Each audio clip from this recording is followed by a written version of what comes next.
If you weren't aware, we are at part 3 of our relationship series, really talking about how to do a relationship in a God-honoring way. Tonight, we are getting super practical.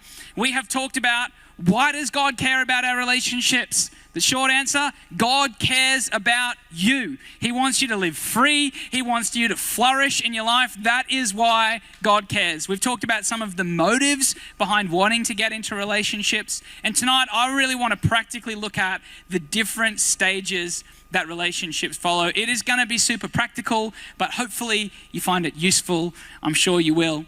But I wanted to start kind of when I think about relationships, often what we think about is feelings, right? When it comes to relationships. I remember the first time I knew that Talitha was going to be my wife. It was at the Thrive Ball. You've probably heard this story. I'm going to tell it again. It's my permission. The only reason we do the relationship series is so I can tell this story. No, not really. And we had a talent show. It was for the most eligible bachelor. I played the keyboard, and just in that moment, I won Talitha's heart. No, it's not what happened. I won the show. I got to choose who I danced with, and I saw Talitha and I thought, oh my goodness, I am dancing with her. And you know, if you've ever had that moment, you know what it's like. It was like the heart started beating faster. She was wearing this white dress with like a crown in her hair and some golden bangle on her arm. And I was like, oh my goodness. It was like, I just didn't even know what to think. It was just like, I was like, wow. And we danced and it was just, there was one slow song that we danced to. So we slowly, Talitha graciously waltzed and I graciously stood on her feet just for, 4 or 5 minutes of the slow song. And then, being youth, they're like, all right, let's get the party started. And, I Got a Feeling by the Black Eyed Peas comes on, like, dun, dun, dun, dun, dun, dun, and everyone's just like moshing and stuff. I think the Harlem Shake was big then, showing my age a little bit. And Talitha and I decided we're just going to keep slow dancing. And we slow danced for 45 minutes and just stared into each other's eyes as the 13-year-old kids were like, yeah, let's party! And we just danced. And it was beautiful. Just, it was a beautiful moment. And if you've ever been in a beautiful moment like that, you would know what it feels like. But again, so often when we think of relationships, the first thing we think about is feelings. They make me feel so wonderful. They make me feel so seen. They make me feel so loved. They make me feel like I'm just the most amazing person in the whole world. And don't get me wrong, feelings are awesome, right? It's great to have feelings in a relationship. If you don't have feelings, maybe question why you're in that relationship. Feelings would have to be the number one reason that we start relationships. Feelings would also have to be the number one reason that we end relationships. We start a relationship because it feels good. We end a relationship because, well, it doesn't feel good.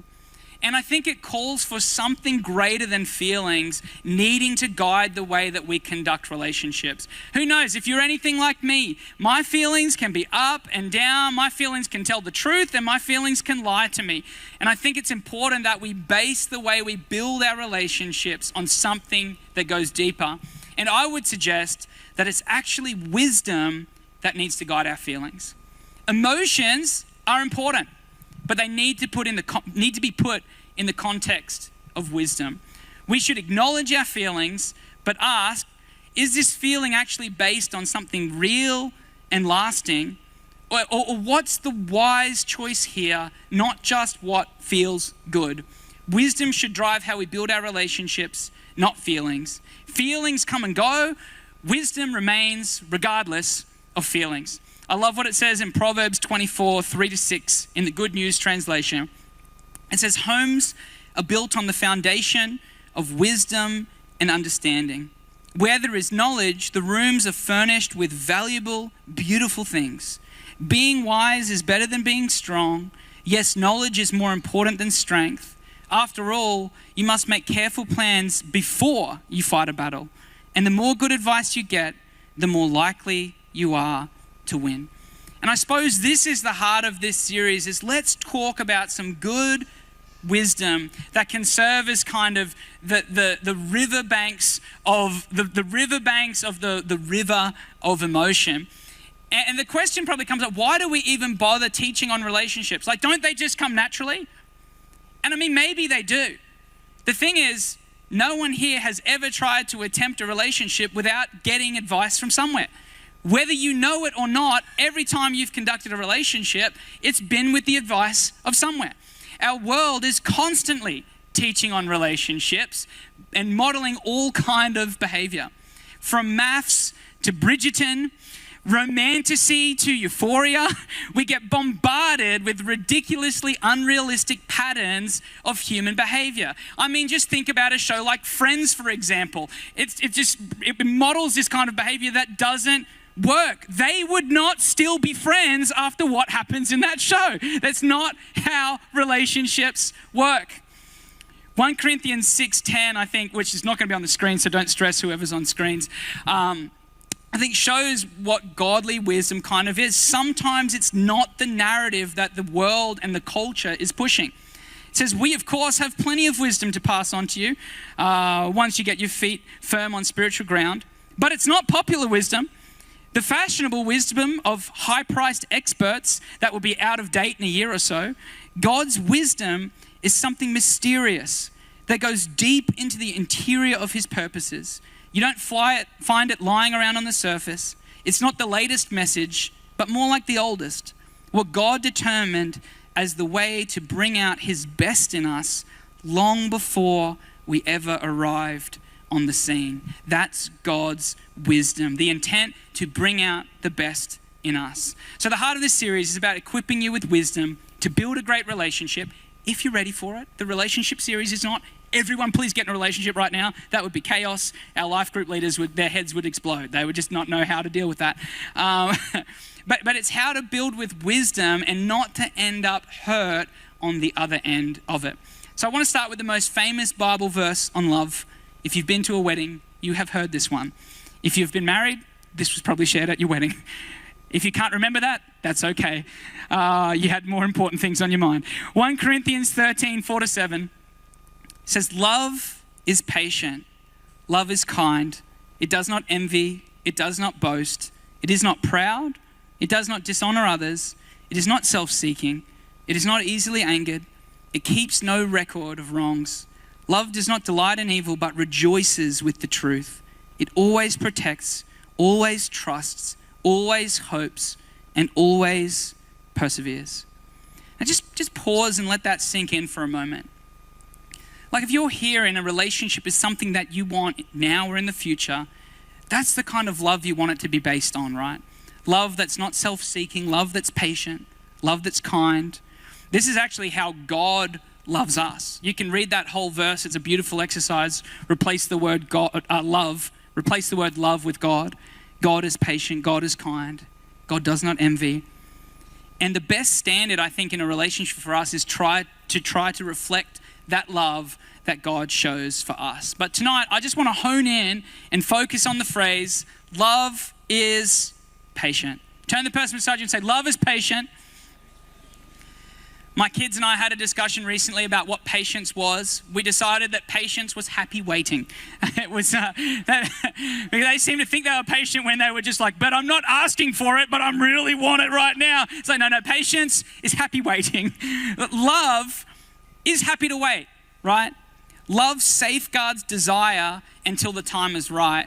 And I think this message tonight comes from the heart of a pastor and I suppose is probably built around some of the things we have seen hurt people when they do these things. There's some common things that people do that end in hurt, that they become overly physical, the relationship is secret, they didn't invite wisdom before getting into it, they isolate themselves from others, or it's simply a case of too far, too fast. Love is patient. And just on a side note, we often get asked every year when we do this series, what's the difference between love and lust? Well, one of the main differences is that lust isn't happy to wait. If you're constantly feeling like, I can't wait, I need this now, I need that, I see it, I want it, I need to have it, chances are that you might need to check your heart, check your motives, because love is patience. And patience respects process. So I've called the message one step at a time. And we're going to look at 5 steps to a relationship. And the truth is, if you were to ask me what the Bible says about dating, I would have to be honest and say, not much. Actually, nothing directly.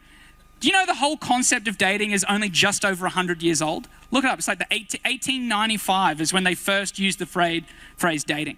I think it's a good concept. I don't know if you agree with me. I think the concept of getting to know the person that you're going to marry first, before you marry them, I think that's a good concept.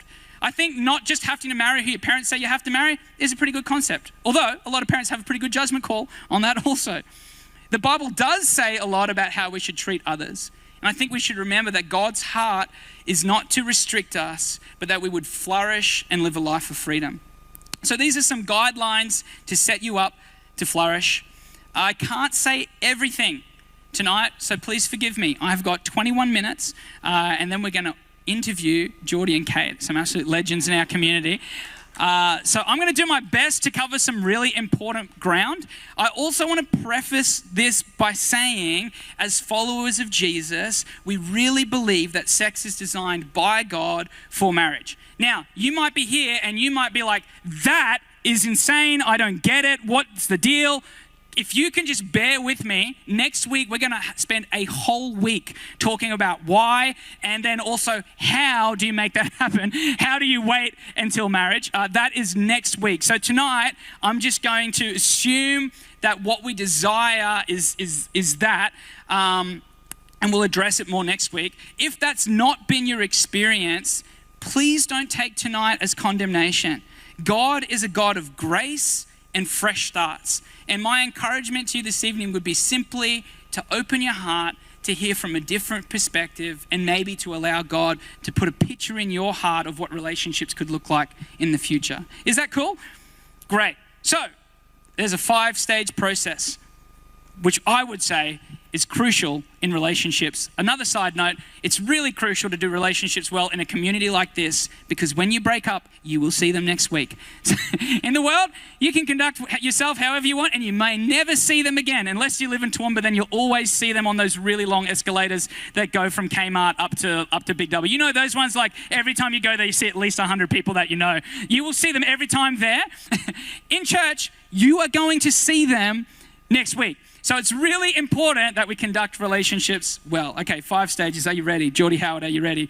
He's ready. The first stage, this might blow your mind, is friends. Step 1, be friends. I know by the silence in this room that everyone is shocked. And this is just you trying to find a place to put it. What is it and why? It's getting to know members of the opposite sex in a group of peers. These days, people get so intense so quickly, right? Tinder culture uses sex as an icebreaker, and then is confused when the relationship is nothing more than physical or superficial. For a lasting relationship, there has to be a basis of friendship. And after 11 years of marriage, 2 years of dating, 10 years of friendship before that, I can honestly say that my wife Talitha is my best friend. I love her company. I want to be with her. I want to talk to her. And if you know me, pray for her, because I talk a lot. The other night it was like 11:30 and she's like, I think that's a lot of talking. And I'm like, okay, it probably is.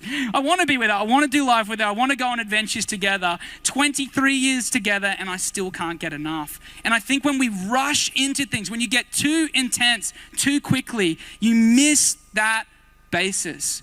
You run the risk of your relationship only being based on physical desire or need meeting, rather than actually forming a relationship. So, what does it look like to be friends? Well, what does this stage look like? It looks like getting to know the opposite sex in a group of friends. And I think it's really important to have a broad range of relationships. I'm not saying just get to know one person. I'm saying, boys, meet some girls. Girls, be friends with some boys. That's okay. We can be friends with one another in a group setting. And I think if you're single, that's a good place to start. Is not looking for a boyfriend or a girlfriend, but it's actually to start by looking to build friendships with members of the opposite sex. And can I just say, not with a weird motive, okay? Guys, don't be weird about it. Don't be like, hey, will you be my friend? Like, so, whoa, no. If I can be honest as a pastor, boys, if you're doing that, you will find yourself surrounded by a bunch of boys. Like, where'd these guys come from? It was us. We sent them your way. We saw this dude's trying to meet all the girls. He needs some friends to keep him in line. Important to have a broad range of friendships. Again, don't rush. Spend time getting to know each other in a group setting. And I think hanging out in person, again, in a group setting is really important. Obviously, these days, we're all texting, we're all DMing, we're all doing that, and that stuff is all good, but we've got to realize that texting is really curated, right? What I mean by that is you can really be in control of the image you put across in text. It's much harder to do that in person. So for yourself and for the other person, face-to-face is important. I'm not saying don't text. I'm just saying don't assume that texting back and forth every day is equivalent to months of face-to-face friendship. Don't be like, well, I DM'd them all week and now we know everything about each other. No, spend time together in a group. And can I just say also, it's okay to stay in the friend stage. That's okay. It's okay to get to know someone and to just say, you know what? I like your company. I like hanging out. Let's be friends. That is okay. All right, stage one, friends. Are you ready for stage two? Stage two is interested. What is it and why? Now, this might be a bit of a different phrase. You might have heard some different terms around it. In Taiwan, when we were there, we used to call this stage coffee time. But we've decided to go with interested. What is it? It's a short period of time where we answer the question, do we stay as friends or is there something more here? Note, this is the short period of time, not the friendship part of the equation. The short period of time, it shouldn't take you too long. If you feel like maybe there's something here, maybe there's something more than friendship, shouldn't take too long to work out whether or not there is something more than friendship. It's where you start to feel like, again, there might be a bit more to this. Maybe with this person, I want to be more than just friends. You've gotten to know them as well as you can in a group setting, so it's time to get to know them more closely. Again, let's not rush. Love is patient. Don't say you've gotten to know them as well as you can in a group setting when you met them at church 2 weeks ago. Don't tell me that, please.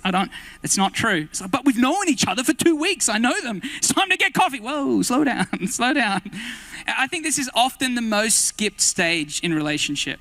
And I think it's really important to just spend that little bit of extra time where it's one-on-one, maybe we're grabbing a coffee together to figure out, is this actually something we need to pursue? Even just from a wisdom perspective, it saves you breaking up if they're not. You might get a coffee or two together and realize there is nothing here. And that is a great discovery from the interested phase. You might get a coffee or two together and realize there is something here. Let's pursue it. So what does it look like? Looks like spending time together to work out if this is something we should pursue. Coffee or dinner dates as a couple, we'd encourage both parties to pay. No one wants a sense of obligation. It's not isolated, so continue to be involved in larger groups of friends. Because you are interested, use wisdom with where you are alone together. It's not a great idea to be alone in a home or a room or a parked car. It's actually not appropriate. Again, because we're interested, we're going to be careful about that. I'd encourage you, allow people that you trust to speak into this area for you. For example, your life group leader saying, hey, I'm kind of getting interested in your person, in this person. What are your thoughts on it? Hey, your spouse. Yeah, I'm like, don't say that. I mean, maybe just see what happens. No, don't.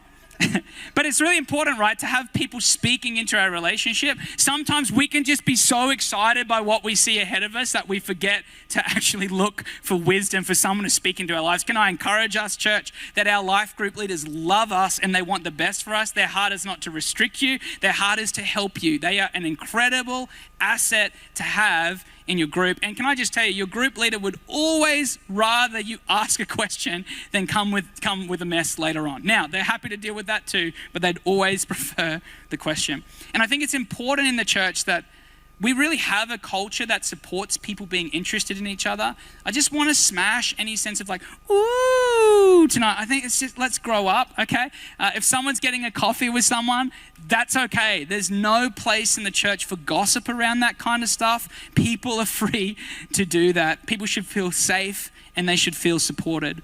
My question to you would be, if you find yourself in the interested stage, if you're thinking of starting a relationship, why are you thinking of starting a relationship?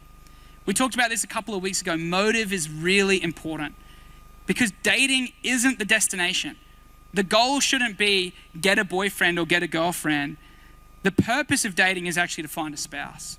And I think at the end of the day, if that's not the goal, we're just playing with people's hearts. We're making sport of people's emotion because it makes us feel good if we're dating and there's no kind of thought of this might go somewhere someday. And I think if we're making sport out of people's emotions because it feels good or because it feels a need, a relationship started because I need a relationship will end in heartbreak every single time.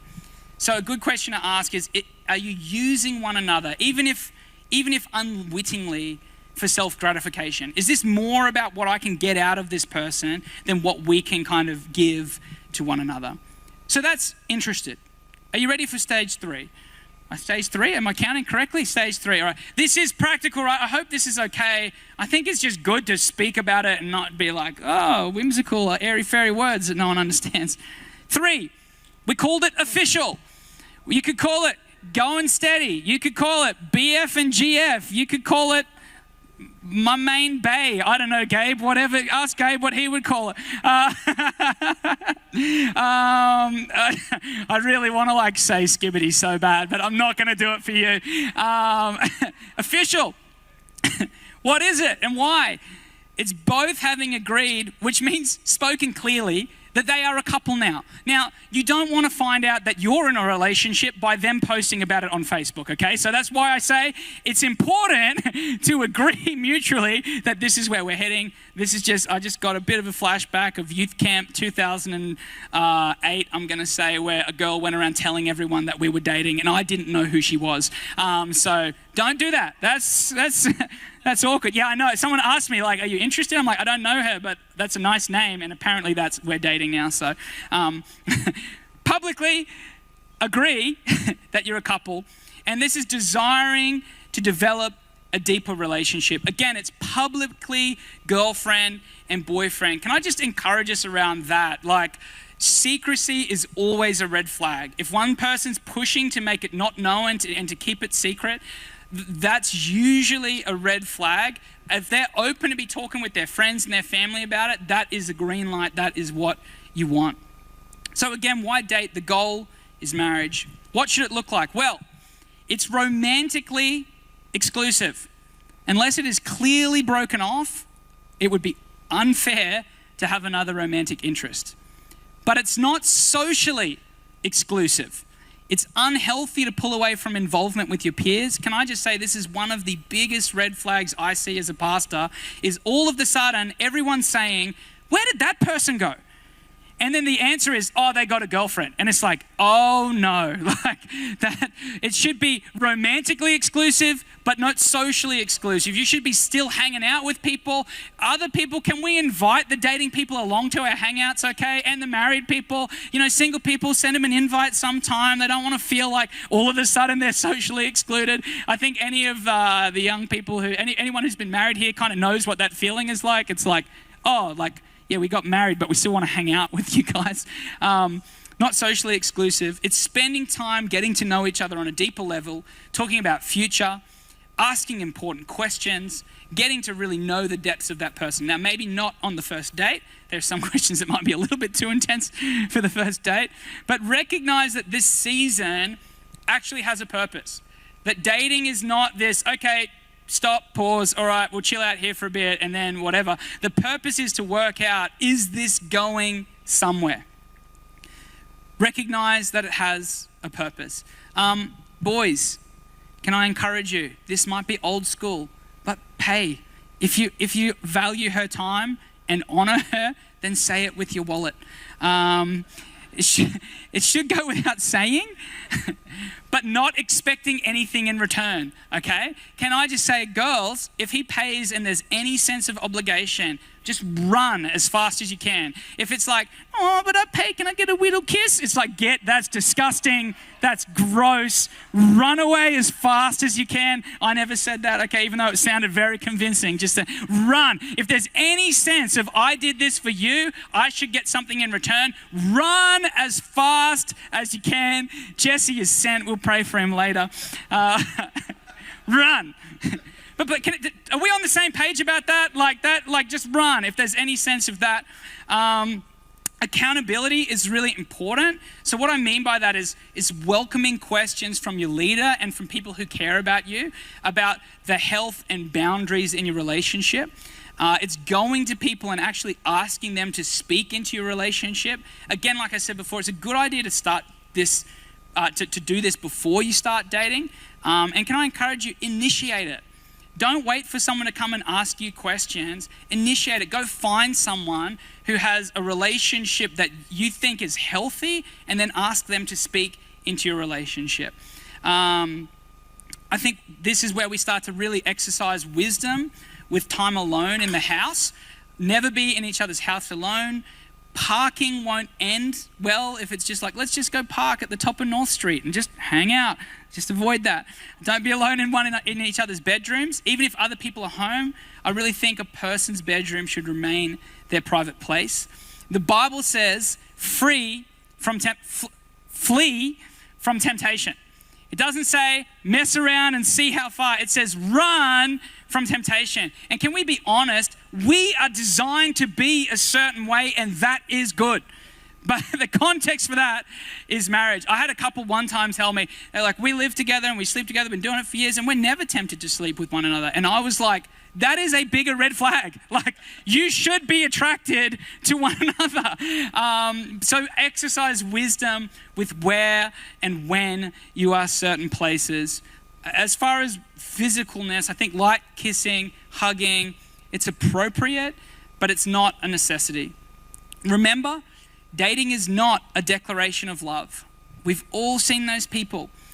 After 2 days of dating, I love you, I've found the love of my life, declaring their love for one another. You might well fall in love, but over time you'll realize that love is more than just a feeling, it's a decision.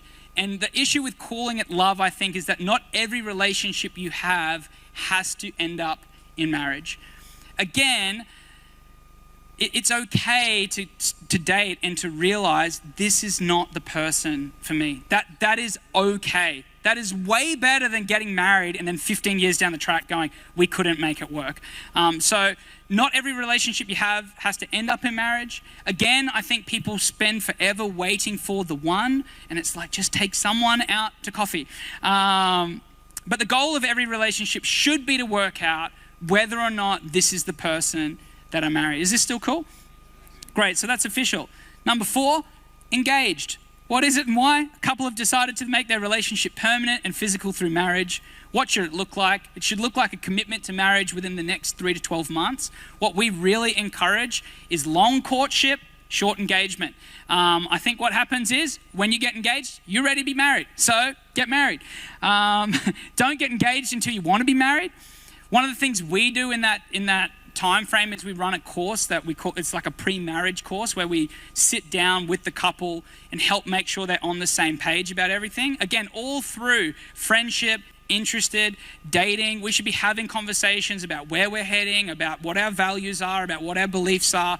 Sometimes at that point, it's nice to just sit down and make sure we've got all the bases covered.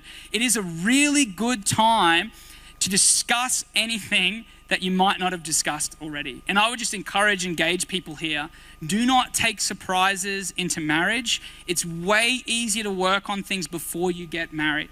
The other thing is, you're not married when you're engaged. Again, we really believe sex is for marriage, so set boundaries that are gonna help you keep that engagement. Number 5, marriage. Everyone say, woo! Here we are. Genesis 2:24.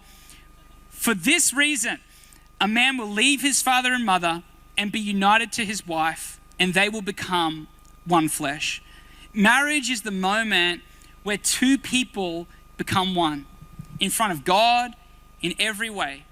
One heart, one vision, one destiny, one love, two unique individuals, two futures, two hearts being forged into one. It's beautiful, and it's how God designed it to be. That is marriage. We could spend a whole week talking about marriage, but maybe we'll do that later on. So the real question is, are you ready for a relationship that will end in marriage? If not, why be in a physical relationship? Again, if you're just getting in a physical relationship with someone but you're not ready for marriage, what are you chasing in that? Are you just using them to feel good? If so, be honest and recognize it and realize that other people aren't supposed to be used to make us feel a certain way. People, love is for people, not objectification is for people. I really think healthy relationships are like a multi-story building where each floor is built on the foundation of the previous floor, and most of the work goes into the foundation. And I really think a healthy courtship is the best way to ensure a strong foundation for a long and healthy marriage. Is that good? All right. What I want to do now is I want to introduce Geordie and Kate to the platform. Can we introduce them? We're going to get a couple of stools. We're going to sit up here. Legends. If you could just stand there awkwardly until the stools come, that'd be great. Thank you, Dave and Kai. Can we shout out Dave and Kai? Some other champions. Nice. There we go. I'm going to try to keep this somewhere that I can see it. Now, most of us would know Geordie and Kate. Who loves Geordie and Kate? That's good. The reason I want to talk to you guys is not because you're perfect. I want to talk to you guys because I think you've done this season really, really well. And I think there's a lot that we can learn and glean off you guys as a community. So let's start with the obvious question. How did you guys first meet? Take us back to the moment. I've been so excited to talk about this. So it's quite short and sweet, actually. I was a first-year intern. Short and sweet. I must have made a big impression. I was a first-year intern sitting on the front row, and Jaden Peters introduced me to Geordie. Wingman. Yeah. Thanks, Jaden, if you're here. And that's where we met, just on the front row, just quick hi, hello, and then we probably didn't talk for another year, but that's when we Lasting first impression, met. Geordie. He's reaching for that mic. It was rough out here. No, we met, literally in the auditorium at church. So, that's where it started, man. And so we're talking about stages of relationship. Like, talk us through what did the friendship stage look like for you? It looked like it didn't exist for the first year. I'd say 3 years. 3 years. But no. So since we met, that was probably 2018, 2019 or something. Nothing really happened for literally probably like 4 years. And that wasn't because for any other reason besides we were just kind of just doing our thing. Like, we're just doing our own thing. And then paths would cross and we'd be at church together and then we'd be at some hangout together. And then that was kind of where the friendship, I guess, was sort of building. Just in massive group settings like this. And then it was like, so that's the friendship side, I guess. So doing fun stuff. We would always, I'd put in the group chat for young adults, like, oh, anyone want to go to the coast for the day? Do you want to go to the coast for the day?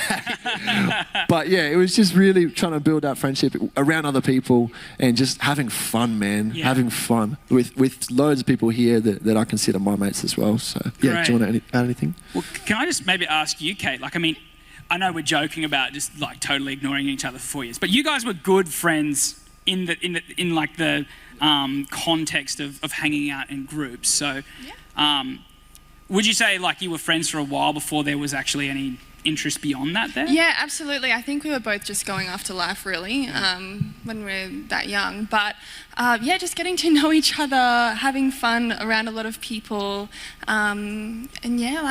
just didn't really give it that much attention because I don't think we should become friends for it then to become something else as our original intent. It's just really enjoying the friendship and getting to know that person with no pressure. No one likes pressure. You get to see people and how they interact with others and how they talk about their life, how they talk about others too.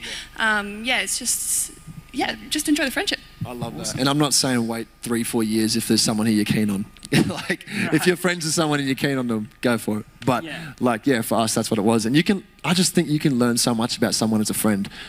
How do they talk about their job? How do they talk about their life? Are they just hating their life? Like, is that really the person you want to be around? Are they always negative? Like, all the time, they're always tired. Like, to me, I was just like, that was such a standout for you. I was like, you actually enjoy your career. You got goals that you want to chase. You talk about how you love your family. You have friendships and you talk about them and you have value on those things. So I think, like, you can just learn so much about someone as friends without any weirdness. Yeah, yeah. And it's awesome, I reckon. Yeah. So like, talk us through that. When did it go from, yeah, we're just happy to hang out in a group, to, okay, we're interested, there seems to be something more? Well, if we skip one friend zone that happened, if we so could why just, did you friend zone? Why did you friend zone Kate? Can we just skip? No. Let's just go right to the next thing, okay? Yep, everyone, let's go over there. Okay. I don't know if you want to talk about that. I don't, but... I mean, who wants to hear about the friend zone? No, I don't mind talking about it. Oh, everyone wants to hear about the friend zone. Shut up, Gabe. No. So Jordy, you shot your shot and then just shot yourself in the foot. She is too damn pretty to be just over there.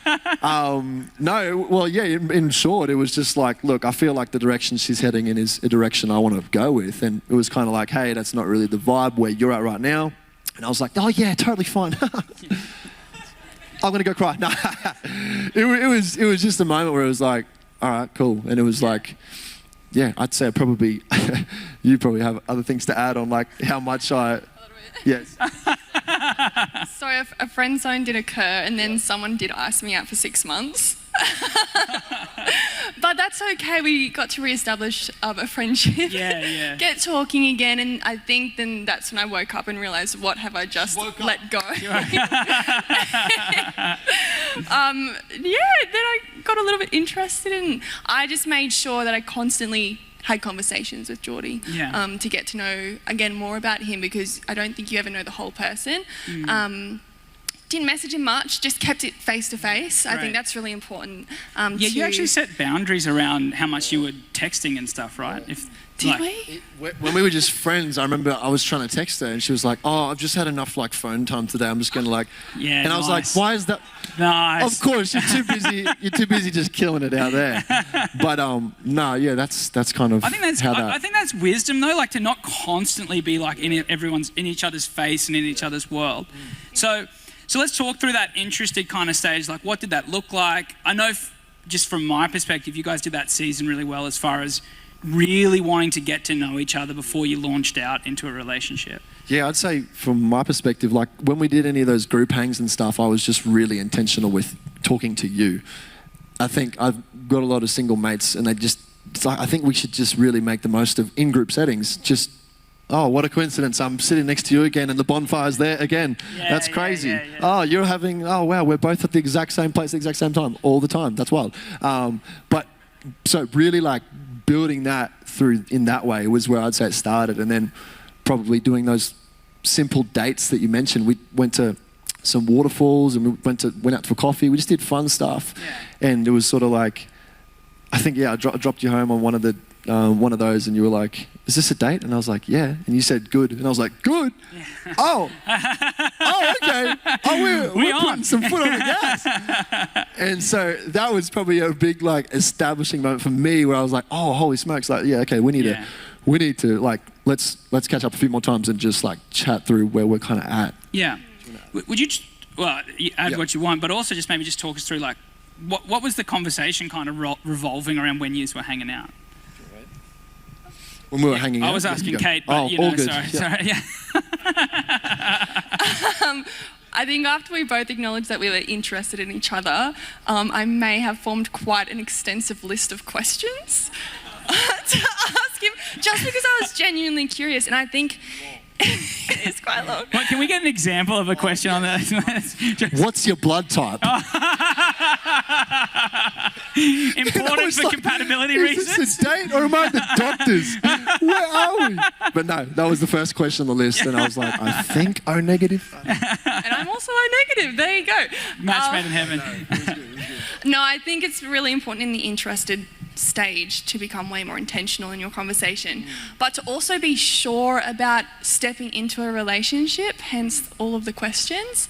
And I think it only really took us 2-3 weeks to figure it out that we wanted to pursue a relationship together. Yeah. So talk me through like maybe what dating has looked like for you guys, and then also like do you think that process leading into that was important? Like, what value would you put on process? I would say our biggest priority has been get around good couples who are doing it in a way that we would want to do it and we look up to, and have fun with other couples as well, and really just placing God at the center as well. Like on those 2-3 weeks when we were like, all right, we're both in this for the right reasons and we're in this with a similar direction we want to head in. Let's really just make sure that from this point on, like, God is in the center of this. What does that mean? God is in the center of this. For us, it was like, we want to be praying for what we're trying to build here.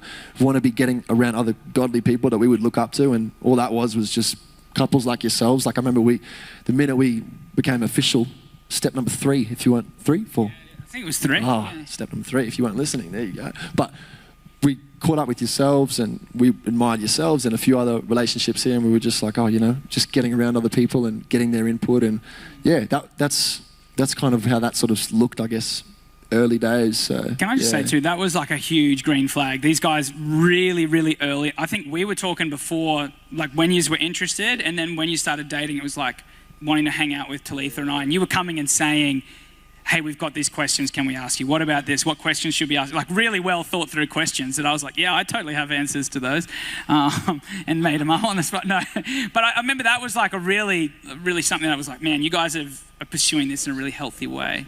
Have you got anything to add to that, Kate? Just really value getting around other people. I think it's important to be accountable, just to have someone just to call things out if you need things to be called out as well, and just the encouragement. I remember talking to Joe and Micah. Where did Joe go? Anyway, it was just what did they say? It was fun. Having fun, not putting too much pressure on it, not going towards anyone's timeline. I think because we knew we were so beginner in our relationship, we were quite focused on we want to get this right, which kind of replaced a bit of the fun. We're like, no, we just gotta chill out a little bit. Chill out, just have fun, get to know each other more, build some memories, and yeah. But on the fun point, like, I think it's easy to just buy into the whole culture of like, oh gee, Toowoomba's just such a drag. There's nothing in Toowoomba. You can't have fun. Like, so we're just going to hang out in our house till midnight, and then it's like maybe that leads to the directions you don't want to go. But for us, that fun looked like finding anything around Toowoomba that we could go and do day trips to. Like, we've gone on all sorts of weird places. Probably wouldn't go to some of them again, but like some of them was awesome. Shout out Cambodia. Oh, no. But some of them, like loads of fun things with other couples and just going and doing things, and you continue to learn more about them that way as well, which I think is really, really cool for us, which is what we've enjoyed. So good. Hey, well, has that been helpful for people? I just think it's cool to have someone talk through what it actually looked like. Again, not saying you guys are the experts. I'm just saying you've done this really well. We are babies, man. We are been together a whopping 14 months. 14 months, there you go. Yeah, really excited. But I think, again, you guys, you're walking humbly through it. It's not like, oh, yeah, we got this all worked out. So that's cool. Can we appreciate these guys? Thanks for being vulnerable, for sharing. So good. Hey, well, again, hopefully this evening, you've got something from this. And I think a big part of why we want to talk about relationships is that it's an ongoing conversation. This is how it is. It can't be any other way. I think it's good to actually have robust conversation around these things. So I encourage you, as we hang out, as you eat one of the most delicious sausages on bread you've ever had, we can actually talk about this stuff. And I think it's important that relationships aren't taboo in a church culture, that it's not something you just can't talk about, that it can actually be openly talked about. So I'll put myself out there. If you've got questions about this stuff, come and talk to me. Again, next week, we're going to be... I'm just like filtering out things, ways not to say this. We're going to be talking about sex, and it's going to be really good. I think we're going to get into the why. I think it's going to be really helpful. If you've ever wondered why, how, next week is the week for you. The week after that, we've got some Q&R, so we're going to be doing question response kind of stuff. So if you've got questions, there's, I guess, an outlet for that as well. But like I said, come and find me and talk to me about it afterwards. I'd love to be a part of that conversation. Hey, why don't we stand together as we finish up tonight? We've gone a little bit long, but I think it's worth it to, this is not a small part of life to just brush by. It's actually worth talking about. And, what I mentioned really at the start, and thread the whole way through is that concept of love being patient. And again, I think that's something that we see so much in the heart of God, that God is patient with us. And whether this is something that you've gotten right, maybe you recognize I've gotten it wrong, God is patient and he loves you, he cares for you. It's never too late for a second chance or a fresh start. That's God's heart. And I know for me, walking with Jesus now, I'm so grateful that he doesn't rush things. He doesn't push me through stuff. He doesn't force me to do anything, that he is kind and loving and gracious. And his heart is really for relationship with us. I think that's why we see him as the authority on relationship, is because he's a relational God. What he wants from you is not some kind of symbolism or some kind of religious rituals. What God wants with you is relationship with you.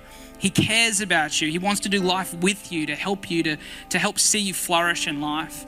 And maybe you're here this evening and you've never made a decision to maybe step into that relationship with God, to begin a relationship with God where you're actually seeking his input on stuff, where you're having him speak into your life. Can I just encourage you, it's as simple as making a decision in your heart that this is something I want to pursue.